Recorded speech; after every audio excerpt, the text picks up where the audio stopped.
በእግዚአብሔር ቸርነት በቅዱስ ገብርኤል ተራዳይነት በእናታችን በቅድስት ድንግል ማርያም አማላጅነት በበረሃው መናኝ በእንባ በጸሎቱ የተደረገልኝን ከብዙ በጥቂቱ እንዲህ ስል እመሰክራለሁ። እኔ በጣም የሚያጨናንቅ የአእምሮ ጭንቀት ነበረብኝ። ሰውነቴን ሁሉ ያቃጥለኛል። አልቅሽ አልቅሽ ነው የሚለኝ። ገደል ሂጂ ጫካ ግቢ ነው የሚለኝ። ተስፋዬ የጨለመ ነበረ የሚመስለኝ። እንደዛ እየሆንኩኝ ያልከድኩበት ጸበል ቦታ የለም። ምንም ግን ፈውስ አላገኘሁም። 2016 ዓመተ ምህረት ህዳር ወር ላይ በጣም ታመምኩኝ። ሰውነቴን ራሴ መቆጣጠር አልችልም። መንቀሳቀስ አልችልም። ምግብ አልበላም። ሁሉ ነገር በቃ ተስፋ የቆረጠ ነገር። እዚህ በኋላ ምንም ተስፋ የለኝም። ሞት እንጂ የሚጠብቀኝ ሌላ ህይወት አዲስ ህይወት አይኖረኝም ነበረ ውስጤ የሚያስበው የነበረ። ከዛ አጋጣሚ ቤተሰቦቼ ወደ ህክምና እንድሄድ አድርገው ህክምና ወስደውኝ ብዙም ለውጥ አልነበረኝም። ከዛ በኋላ ወደ ወንቅሸት ቅዱስ ገብርኤል ጥር ወር ላይ ነበር የመጣሁት። ያ ሲያጨናንቅ የነበረው አይምሮዬን ሰውነቴን ሁሉ እያቃጠለ የነበረው ተስፋ ቢስ የነበረው ሁሉ ነገሬ ሁሉ በአዲስ ተለውጦ ጸበሌን እየጠጣሁ እምነቴን እየተቀባሁኝ ይኸው ቁሜ ከፊታችሁ እንደምታዩኝ ታሪኬን ሁሉ ቀይሮኝ ሰው እንድሆን ያደረገኝን ወገኖቼ እልል ብላችሁ እስኪ አመስግኑልኝ። የሞቴን ደብዳቤ ነው ወደ ህይወት የቀየረልኝ። አባታችንን መድኃኔዓለም ይጠብቅልን። እንደ ምድር አሸዋ እንደ ሰማይ ከዋክብት እድሜያቸውን ያርዝምልን። ለገዳማችን ያብቃልን። ሌላው ደግሞ እኔ በፊት ስራ ነበረኝ። የመንግስት ስራም ነበረኝ፣ የግል ስራም ነበረኝ። ያን ሁሉ በያዘኝ በሽታ ምክንያት ስራዬን ሁሉ ለቅቄ ለብዙ አመት ቁጭ ብዬ ነበረ። አጋጣሚ ወንቅሸት ገብርኤል ገዳም ከመጣሁ በኋላ ጥቃቅንና አነስተኛ ተደራጅቼ ነበረ።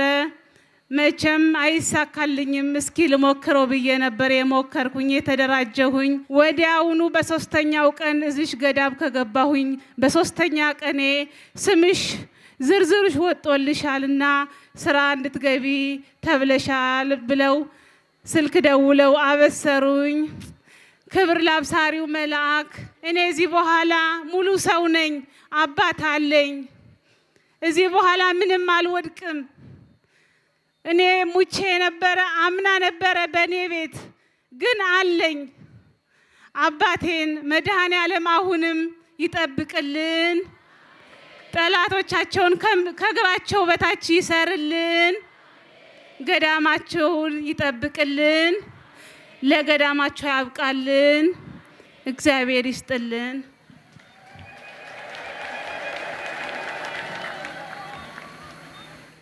የተደረገልኝ ብዙ ነገር ነው መሰክረው፣ ግን ያው ስለ ባለቤቴ ነው።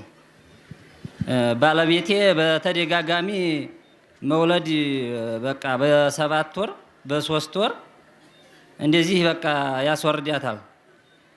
እና ገዳሙን ማውቀው እኔ ደግሞ 2009 ነው ያው ባለቤቴ ጋር የተገናኘ ነው ቅርብ ሰዓት ቢሆንም ወደ ወንቅሸት ምናምን እንሄድ ምናምን ስላት ባለቤቴ ስለማታውቀው እሺ አትለኝም ነበርና አምና ሰኔ 22 ቀን ይጃት መጥቼ እስከ ሐምሌ ገብርኤል ቆይተን ማህበረ ቡክራትም ተመዝግበን ተጸብላ አሁን ባለ ልጅ ሆነን እንገኛለን። ለኔ የደረሰ የራማው ልዑል ቅዱስ ገብርኤል ለእናንተ የሚደረስላችሁ። አባታችን ባሉበት ቅዱስ ገብርኤል ጠብቅልን። ጨርሻለሁ። አመሰግናለሁ። ስሜ ትርንጎይ ይመር እባላለሁ። የመጣሁት ከሰሜን ጎንደር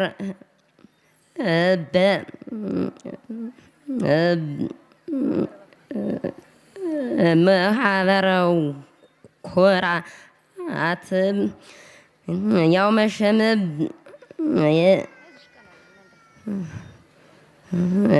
ያው መሸም በ8 ዓመቴ በቤቴ ስለተዘጋ በ33 ዓመቴ ስለተከፈተልኝ መሸም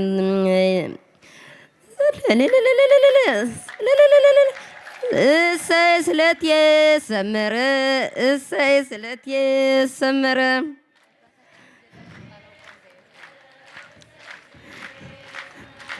እሰይ ስለቴ ሰመረ እሰይ ስለቴ ሰመረ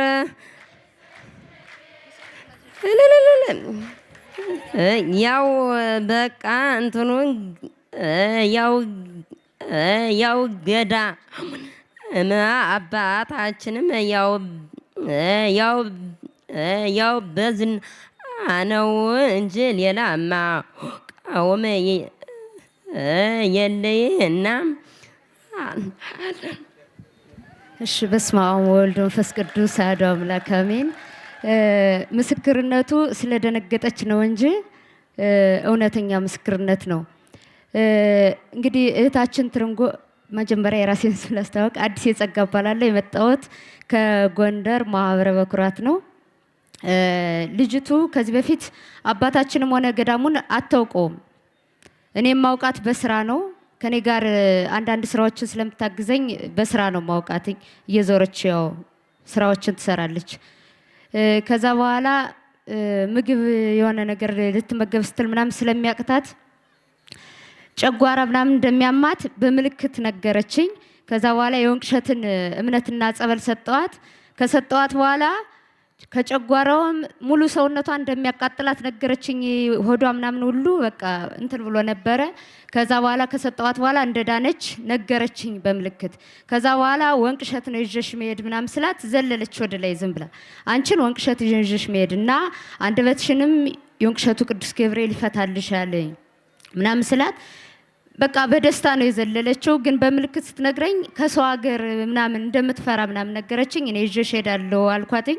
ከዛ በኋላ አሁን ወደ መንበረ ጸባዖት ልንመጣ ስንል ነገርኳት። ወንቅሸት ገዳሙ አይደለም የምንሄደው፣ ዝሮ ግን አባታችን የሚያሰሩት ገዳም ነው፣ እኛ የምንሄደው ለበረከት ስራ ነው አልኳት። ስላት በቃ ከኔ እንደማትለይ በምልክት ነገረችኝ። እኔም ትኬት ቆርጬ ይዣት መጣሁ። ሐምሌ 13 ቀን መንበረ ጸባዖት ከቀኑ 11 ሰዓት አካባቢ ይመስለኛል የገባነ። ገብተን እረፍት አድርገን እራት በልተን ከጨረስን በኋላ አባታችን ስልክ እየተጠባበቅን ቁጭ ብለን ነበር። በድንገት ተነስታ እልል አለች። በቃ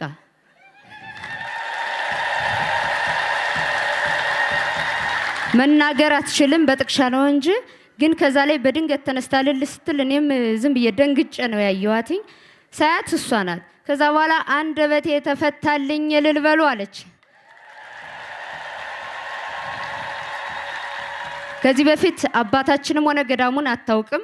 መንበረ ጸባዖት የመጣ ነው ለበረከት ስራ ነው። በዚያው ወንቅሸት ወስድሻለሁ ብዬ ነው ያመጣኋት። ከመጣች በኋላ ግን ጸበልም አልጠጣች፣ የበረከት ስራ አንድ አካፋፈርም አልደፋች። ቦታውን በመርገጥ ብቻ በአዲያማ ዮርዳኖስ መንበረ ጸባዖት ገዳመ መንፈስ ቅዱስ ታላቅ ተአምር ተሰርቷል። ይህ እንግዲህ በእግዚአብሔር ቸርነት በድንግል ማርያም አማላጅነት በወንቅሸቱ ቅዱስ ገብርኤል ተራዳይነት በአባታችን በአባ ዮሐንስ ተስፋ ማርያም ባና ጸሎት የተደረገ ታላቅ ተአምር ነው። አንደበቷ የተዘጋው በ8 ዓመቷ እንደሆነና አሁን 33 ዓመቷ እንደሆነ ለ25 ወይም ለ26 ዓመት አካባቢ አንደበቷ ተናግሮ እንደማያውቅ ነው አሁን አንደበቷ ከተናገረ በኋላ የነገረችኝ። ስለዚህ ትልቅ ተአምር ነው። እልል ብላችሁ እግዚአብሔርን አመስግኑ።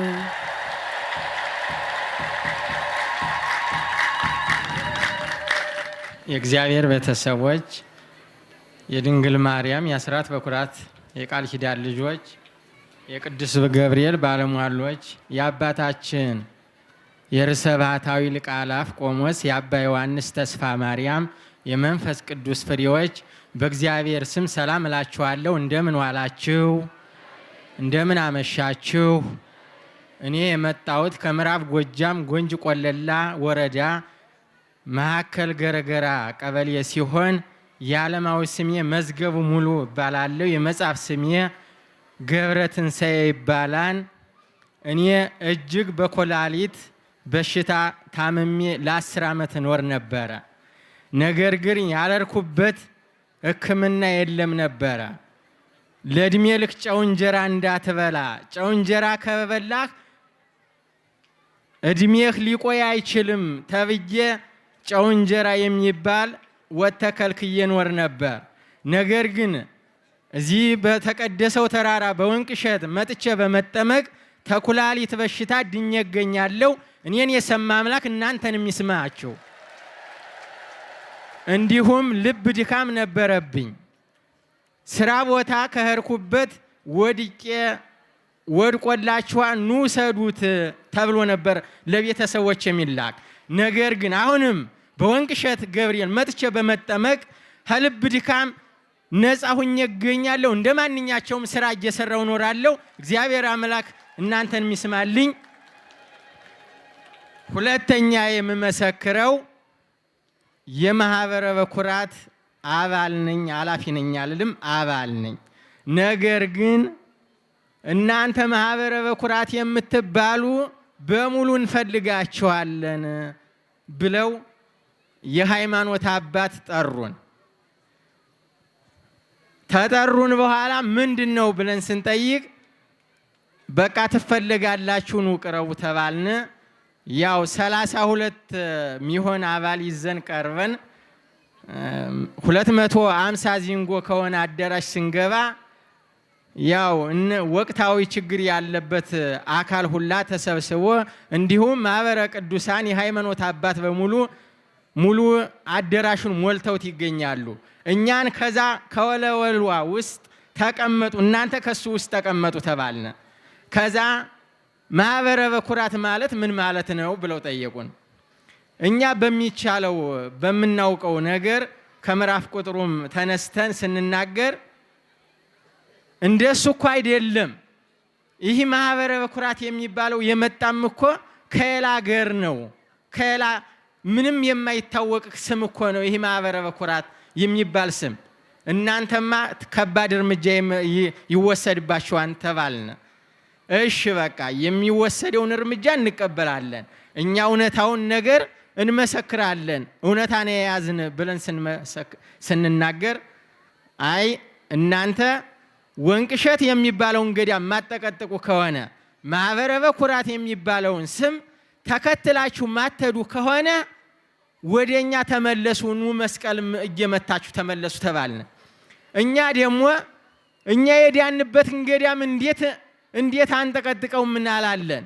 እንዴት አባታችንን በጨነቃችን ሰዓት የደረሱብንን አባት እንዴት እንክዳቸዋለን? በማለት ምላሽ ስንሰጥ በቃ እናንተ ወደ እስር ቤት ትሄዳላችሁ ተባልንና 32ቶችን አባል ወደ እስር ቤት አስገቡን። ከዛ ከታሰርንበት ማዕከል ቀበሌ በበነጋውም ጥያቄ ሲጠይቁን ያችሁ በቃ እውነታዋን ነገር ወንቅሸት እውነታ ነገር ነው መቼም ያለ እውነታዋን ነገር ስንመሰክር እነዚህም አረመኔ ናቸው እኮ እነዚህ እኮ 66 ናቸው። ከምን ነው የመጡ? ወንቅሸት የሚባል እየሄዱ ምንድነው የተጋቱ? እንደው ትንሽ እንደው ቅር አይላቸውም? እኛ ታላላቅ አባቶች እያለን እንዴት የማይመለሱልን አሉ። ወንቅሸት ጸበል ነው እንጂ የሚጋት የላይ ይጋታን ወገኖቼ፣ ምላሽ መልሱ እንጂ የላይ ይሰጣን ወንቅሸት ጸበል እኮ ነው የምንጠጣው፣ እምነት እኮ ነው የምንቀባው። ግን ምንድነው ያሉን እነዛ አሳዳጆች?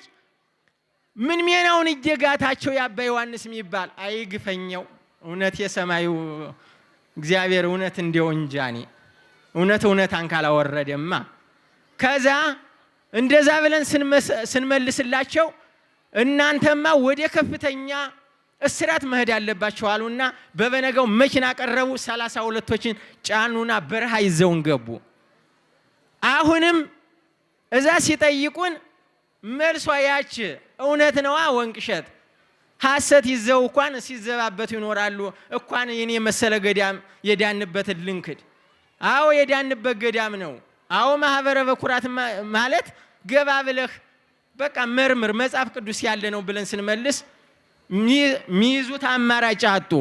ግማሻቸው የሚያውቁት እነዛ ሰላም አስከባሪዎች ወንቅሸትን እኮ እናውቀዋለን ተው እንጂ እነዚህ ልጆች እውነት አናገር ናቸው ተው ሲሉ እናንተም ለካን 666 ናቸው ኑ በሉ ግቡ ተባሉና የያዙትን ነገር አስወረዱና እንደኛ ታስረው ሰነበቱ። ከዛ በኋላ የሚያረጉት አማራጭ ሲጠፋ አንድ ባንድ 32ቱን ሲጠይቁ ያች መልስ በቃ አላፊ የሚባሉት ማን ናቸው ተባልነ። እኔ ነኝ አልኩኝ። ጓደኞችም አሉ 4 አላፊ ኮሚቴ ተብለን እናንተ ወደ ኋላ ትቀራላችሁ 28ቶችን ልቀቋቸው ተባልነ። እነዚህ ግን ይረሸናሉ። እነዚህ 4ቶች ኮሚቴ ወይ ከተረሸኑ ሌሎችንስ በእኛ ውስጥ ናቸው ይመለሳሉ። እነዚህ ናቸው እያደራጁ እንጂ ሌሎች ይመለሳሉ ተባልነ። 4ቶች ቀረን።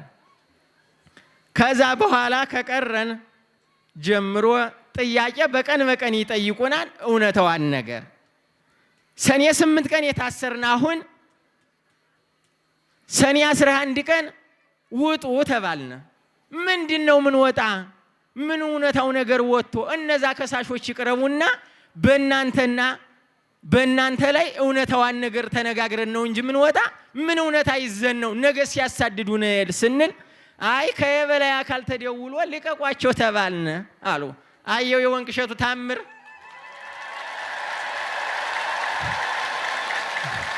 እንደምን አመሻችሁ። አሜን። እግዚአብሔር ይመስገን ብለን እንድናመሰግን አንደበታችን ይፈታል። እግዚአብሔር የተመሰገነ ይሁን። ያው እኔ መጣሁት ተጎንጅ ቆለላ ወረዳ ተዋሸራ ቀበሌ ነው። ያው ብዙም ማነጋገር አልችልም። ያው መቼም የተደረገልኝ ትንሽ ልናገር ብዬ ነው እንጂ ያው ተረጅም ባጭሩ የተወሰኑትን ልናገር። ያው አባቴ ብዙ ጊዜ ያመው ነበርና በመጀመሪያ ጊዜ እሱን ልናገር ብዬ ነው። እና ጸበሉ ሰድ ስለው አይለኝም ነበር። ብዙ ጊዜ ለፍቻለሁ ስለው አይ አንተ ተፈለክድ እንጂ እኔ ጤነኛ ነኝ ይለኝ ነበር። ደግሞ ያመው ነበር። ከዛ አማራጭ ሳጣ እዚህ መጥቼ በቃ አሞኛል እባክህ ተሎ ድረስልኝ አልኩት። አማራጭ ስላጣው ማለት ነው። ከዛ ለኔ ሲልመጣ እንደመጣ ያለው ነገር በሽታው ተያዘለት። አሁን ተፈውሶልኛል። እልል ብላችሁ አመስግኑልኝ። ሁለተኛው ያው ብዙን ጊዜ ያው መቼም እውነታ ስለሆነ ልናገረው ነው። ሴት የሚባል ነገር አልወድም ነበር። ያው መቼም የደረሰበት ሊኖር ይችላል። ብዙ ሰው በቃ ብዙ ነገር ይለኛል። በበራም መዳለሁ እቴን እያስፋፈራለሁ ምን አፍርተ ምን ልታረገው ነው? ምን ልጅ ካልወለድህ ምን ያረግልህ? ዝም የምታጠራቅም ይሉኛል። ምንም አልሰማም ነበር። ከዛ ዝም ብዬ ሰው ሲያስቸግረኝ እሺ በሉ በቃልና ሰው ይጠይቅልኛል። ሲጠይቁልኝ ግን ፈጣሪ አደራ እንደው እሺ እንዳታስላቸው እላለሁ። በጣም ይጨንቀኝ ነበር። ይሄ ያስቅም ጎበዝ። ከዛ መጣው እዚህ ቁሜ በቃ ሲሆን በቃ ጋብቻን እዚህ አድርግልኝ አለዛ ደግሞ ታገባው በቃ ቢያንስ በ2 ወር በ3 ወር መጥቼ እንድመሰክር አድርገኝ ብዬ ተስዬ ሄድኩኝ።